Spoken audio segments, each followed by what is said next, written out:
ഞാൻ ഒരു ചില കുറഞ്ഞ രീതിയിലൊരു പുതിയ കൂട് പണിയാനുള്ള പരിപാടിയിലാണ്. ഇപ്പോൾ ഒരു 14 പശുവിനെ നമുക്ക് 14 പശുവിനെ കെട്ടാവുന്ന രീതിയിലാണ് ഞാൻ പണിയാൻ ഉദ്ദേശിക്കുന്നത്.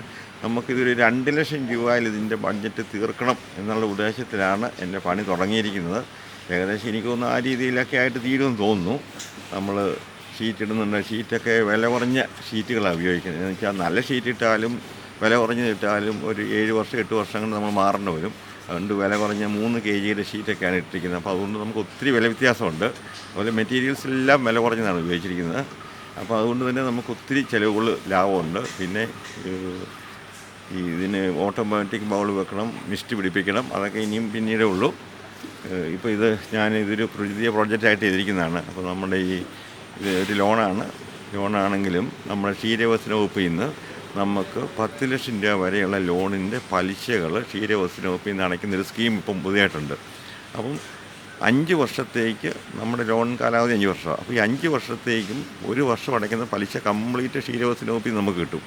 അപ്പോൾ അങ്ങനെ തുടർച്ചയായിട്ട് 5 വർഷം കിട്ടും. അപ്പോൾ ഞാനിപ്പോൾ സ്കീം ഇങ്ങനെ എടുത്തിരിക്കുന്നതുകൊണ്ട് നമുക്ക് അടുത്ത വർഷം മുതൽ എൻ്റെ ആ പലിശ ഈ 10,00,000 രൂപയുടെ പലിശ ക്ഷീരവസ്തുന വകുപ്പിൽ നിന്ന് കിട്ടും. അപ്പോൾ അത് 5 വർഷത്തേക്ക് തുടർച്ചയായിട്ട് കിട്ടും. അപ്പോൾ നമുക്ക് ശരിക്കും ഇൻട്രസ്റ്റ് ഫ്രീ ഒരു ലോണായിട്ട് നമുക്ക് കൂട്ടാം. അപ്പം നമ്മൾ ഈ ക്ഷീരകർഷകനാണ്, നമുക്ക് ഈ ഉള്ള പലിശയെല്ലാം കൊടുത്ത് നമുക്കിത് വളർത്തിയിട്ട് കാര്യമില്ല.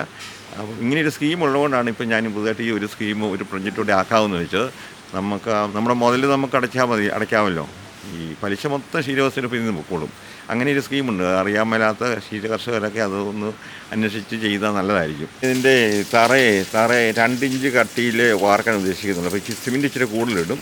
ഒരു 2 ഇഞ്ച് കട്ടി വാർക്കുക. നമ്മളതിൻ്റെ മെണ്ടൽ മാറ്റി ഉപയോഗിക്കുന്നുണ്ടല്ലോ. അപ്പോൾ മാറ്റി ഉപയോഗിക്കുമ്പോൾ ഈ തറയിലേക്ക് അധികം പ്രഷർ വരുന്നില്ല. അപ്പം 2 ഇഞ്ച് കനത്തിൽ നമ്മൾ വാർക്കുക എന്ന് പറയുമ്പോൾ തന്നെ നമുക്ക് ഇരട്ടി നമുക്ക് ലാഭമാണ്. സാധാരണ നമ്മൾ 4 ഇഞ്ചാണ് ചെയ്യുന്നത്. അത് 2 ഇഞ്ച് ആകുമ്പോഴത്തേക്ക് നമുക്ക് കോസ്റ്റ് പകുതിയോളം വരും. ഏതായാലും നമ്മൾ മാറ്റി ഉപയോഗിക്കണം. അപ്പം പിന്നെ അത് മതി. ഞാൻ ചില ഫാമുകളിലൊക്കെ ഈ തറ പോലും ഇടാതെ മാറ്റിയിട്ട് പശുവിനെ വളർത്തുന്ന ഫാമുകൾ ഞാൻ കണ്ടിട്ടുണ്ട്. അപ്പോൾ ഞാൻ അവരോട് ചോദിക്കും ഇതെന്താ ഇങ്ങനെയെന്ന്. അപ്പോൾ അവർ പറയും ഒരു കുഴപ്പമില്ല, ഈ മണ്ണ് നല്ലപോലെ അവർ ഉറപ്പിച്ചിട്ട് മാറ്റിട്ടേച്ച് പശുവിനെ കെട്ടും. അപ്പോൾ അതുകൊണ്ട് ഒരു കുഴപ്പമില്ല. അതുകൊണ്ട് വേറെ ചില ഗുണങ്ങളുണ്ട്. ഈ മാറ്റിന് താഴേക്ക് വരുന്ന വെള്ളമൊക്കെ ഭൂമിക്കടിയിലേക്ക് പോകും. അങ്ങനെ ഒരു ഗുണമുണ്ട്. ചാണകം വലിച്ചിട്ട് കഴിഞ്ഞാൽ അത് അവിടെ കിടന്നുണങ്ങും. അങ്ങനെയൊക്കെയുള്ള ഗുണങ്ങൾ അതിനുണ്ട് കേട്ടോ. നമ്മൾ പക്ഷേ അതൊന്നും ചെയ്യുന്നില്ല. നമ്മൾ 2 ഇഞ്ച് കനത്തിൽ കോൺക്രീറ്റ് ചെയ്തിട്ട് അതിൻ്റെ മണ്ടേ മാറ്റിടാനാണ് ഉദ്ദേശിക്കുന്നത്. അപ്പോൾ നമുക്ക് ഒത്തിരി ചിലവ് കുറവ് വരും. ഷീറ്റ് ഇടുന്ന ഒരു 16 അടി ഹൈറ്റാണ് നമ്മൾ ഉദ്ദേശിക്കുന്നത്. അതുപോലെ കൂടിൻ്റെ നീളം വീതി എന്ന് പറഞ്ഞാൽ നീളം ഒരു 30 അടി നീളം, 40 അടി വീതിയാണ് നമ്മൾ ഉദ്ദേശിക്കുന്നത്. അപ്പോൾ നമുക്ക് 40 അടി വീതി ഉണ്ടെങ്കിൽ ഒരു സൈഡ് 20 അടി കിട്ടും. 20 അടി നമുക്ക് ധാരാളമുണ്ട്. നമുക്ക് ഈ ചാണകമൊക്കെ ആണെങ്കിൽ വലിച്ചു മാറ്റി ഒതുക്കി വെച്ചിട്ട് നമുക്ക് പരിപാടികൾ എത്തിയിട്ട് നമുക്ക് സമയം പോലെ ഇതെടുത്ത് ഇവിടുന്ന് കൂട്ടിയിൽ നിന്ന് റിമൂവ് ചെയ്താൽ മതി. അപ്പോൾ അതുപോലെ കൂടിനകത്ത് ഇച്ചിരി വിസ്താരം ഇട്ടിട്ടാണ് ഞാൻ ഇത് ഉണ്ടാക്കുന്നത്. അപ്പോൾ നമുക്ക് ഈ സമയക്കുറവൊക്കെ ഉള്ളപ്പോഴേ ചാണകം ഒരു സൈഡിലേക്ക് മാറ്റി വെച്ചിട്ട് നമുക്ക് കുളിപ്പീരും പരിപാടിയൊക്കെ ചെയ്യാൻ പറ്റുകയും ചെയ്യും. അതുകൊണ്ട് അങ്ങനെയുള്ള ലക്ഷ്യത്തിലാണ് അത് ചെയ്യുന്നത്. പശുക്കൂട് പണി ഏകദേശം തീർന്നു. നമ്മൾ അത്യാവശ്യം പശുക്കളെയൊക്കെ കയറ്റിയിട്ടുണ്ട്. ഇപ്പോൾ നമ്മൾ 5 എണ്ണത്തെ നമുക്കിപ്പം കിട്ടി. ഒരാഴ്ച കൊണ്ട് ഞാനൊരു 5 പശുവിനെ കയറ്റിയിട്ടുണ്ട്. ഇനി ഇവിടെ 9 പശുവിനെയാണ് നമുക്ക് കേട്ടാം. ഇപ്പം 5 എണ്ണം ഉണ്ട്. ഇനിയിപ്പം ഈ മാസം അടുത്ത മാസമൊക്കെ ആയിട്ട് നമുക്ക് ബാക്കി ഫില്ല് ചെയ്യണമെന്നുള്ള ആഗ്രഹമാണ്. പക്ഷേ പശുവിനെ കിട്ടാനില്ല.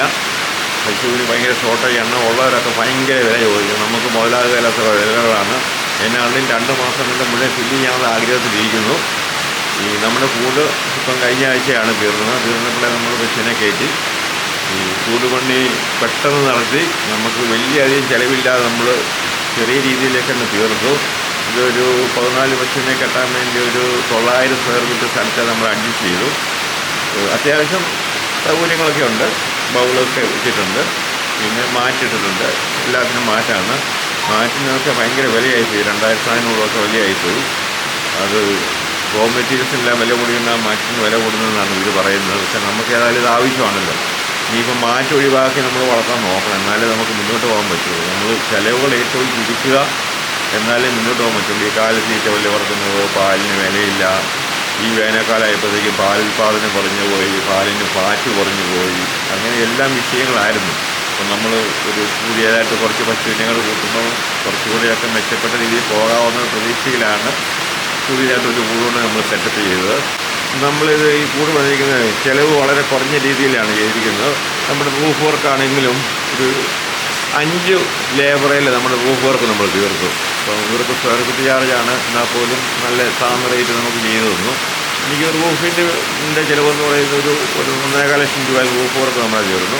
പിന്നെ ബാക്കി തറപ്പണികളാണ്. മേസ്തിരി പണിയാണെങ്കിലും ഒരു 10-30 തച്ചയിൽ നമ്മുടെ മേസ്തിരിയുടെ പണികളൊക്കെ തീർക്കാൻ പറ്റി. അങ്ങനെ കൊണ്ട് നമുക്ക് കുറച്ച് ചിലവൊക്കെ കുറയ്ക്കാൻ പറ്റി. അതായത് നമുക്ക് പരിചയമുള്ളവരൊക്കെ ആയിരുന്നു, അവരൊക്കെ പെട്ടെന്ന് സ്പീഡ് കൈകാര്യം ചെയ്തു തന്നു. അപ്പം അങ്ങനെ നമുക്ക് ചിലവ് കുറച്ച് ചെയ്തുകൊണ്ടുള്ള മെച്ചങ്ങളൊക്കെ ഉള്ളൂ. നമ്മൾ പശുക്കൂടാന്നും പറഞ്ഞ് ലക്ഷക്കണക്കിന് കൂടുതലേക്ക് മുടക്കിയിട്ട് കാര്യമൊന്നുമില്ല, അതൊക്കെ ഡെഡ് മണിയാണ്.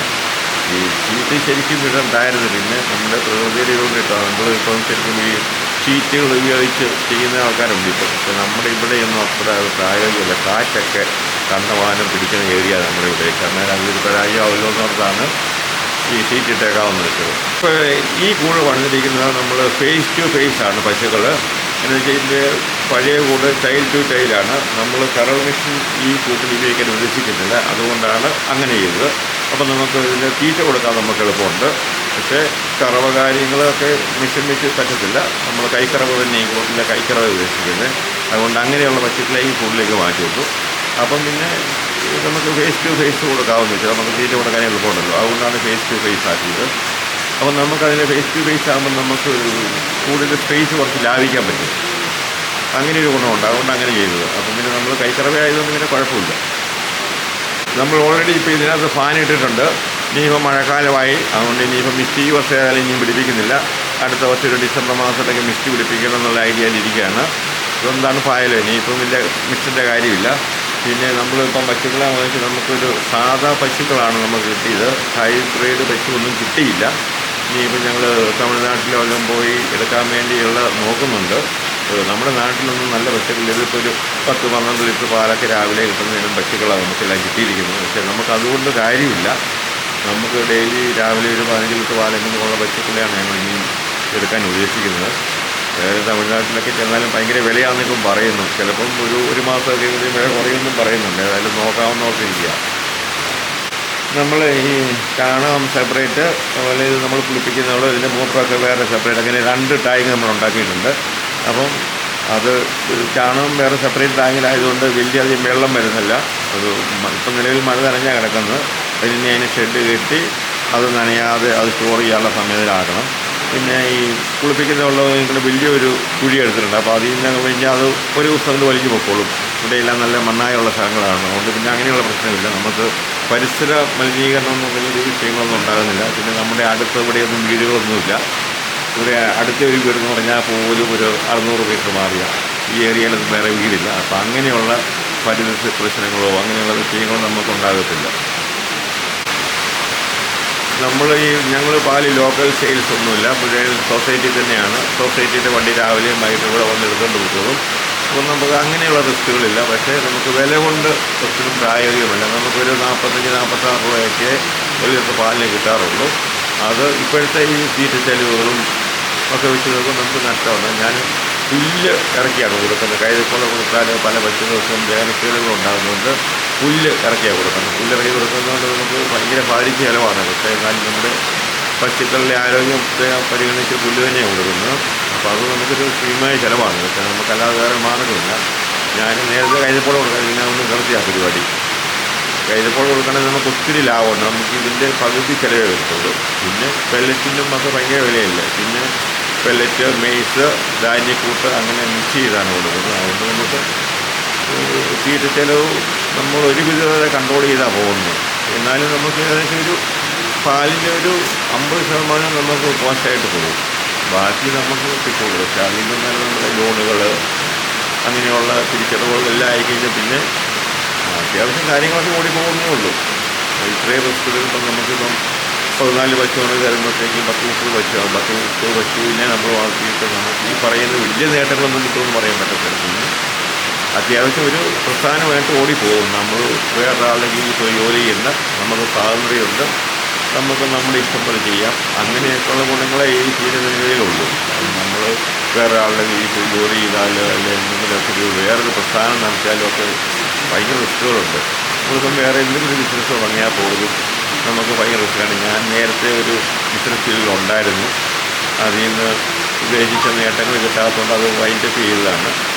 അപ്പോൾ നമുക്കറിയാം നമ്മൾ ലക്ഷക്കണക്കിന് രൂപ ഇൻവെസ്റ്റ് ചെയ്താലും വീണ്ടും വീണ്ടും നമ്മൾ ഇൻവെസ്റ്റ്മെൻറ്റ് ചെയ്യുകയല്ലാതെ നമുക്ക് പ്രതിഫലങ്ങൾ കിട്ടുമെന്നാൽ പോലും ഇത്രയ്ക്കും ഒരു മെച്ചമില്ലെന്നാണ് എനിക്ക് തോന്നുന്നത്. അതുകൊണ്ടാണ് ഈ ഫീൽഡിലേക്ക് തന്നെ പോരാൻ തീരുമാനിച്ചത്. ഇതിപ്പോൾ നമ്മളിപ്പോൾ ഏകദേശം ഇപ്പം 30 പൈസയോളം ആകും. ഇനി നമ്മൾ അടുത്ത വർഷവും വീണ്ടും നമ്മൾ പശുവിനെ ഇനിയും വർദ്ധിപ്പിക്കും. ഏതായാലും ഈ ഫീൽഡ് ഇറങ്ങി ഈ ഫീൽഡിൽ തന്നെ മുന്നോട്ട് കുറച്ച് കാലങ്ങൾ പോകണമെന്നുള്ള ആഗ്രഹത്തിലാണ് ഇരിക്കുന്നത്. നമ്മുടെ കാലഘട്ടം കഴിയുമ്പോൾ ഈ മേഖല തന്നെ ഇല്ലാതാവും. എന്നാലും നമുക്ക് പറ്റാമത്തോളം നോക്കാം എന്ന് വെച്ചിരിക്കുക. എൻ്റെ ഈ കൂടുതൽ നമുക്ക് ഏകദേശം എനിക്കൊരു 2 ലക്ഷം രൂപ അടുത്ത് ചിലവായി. അത് നമ്മൾ വളരെ ചിലവ് കുറച്ച് ചെയ്തുകൊണ്ടാണ് ഇത്ര ആയത്. അല്ലെങ്കിൽ ഇതിലൊക്കെ ഒത്തിരി കൊടുക്കുന്നത്. നമ്മൾ ഷീറ്റൊക്കെ എടുത്താണെങ്കിലും വലിയ കേജ് നോക്കിയില്ല, കേജ് കുറഞ്ഞതാണ് എടുത്തത്. എത്ര കേജ് എടുത്താലും ഒരു 10 വർഷങ്ങളിൽ മാറ്റേണ്ടി വരും. അതുകൊണ്ട് കേജ് കുറഞ്ഞതാണ് എടുത്തത്. അപ്പോൾ അതിൽ തന്നെ നമുക്ക് ഒത്തിരി വില ലാഭിക്കാൻ പറ്റി.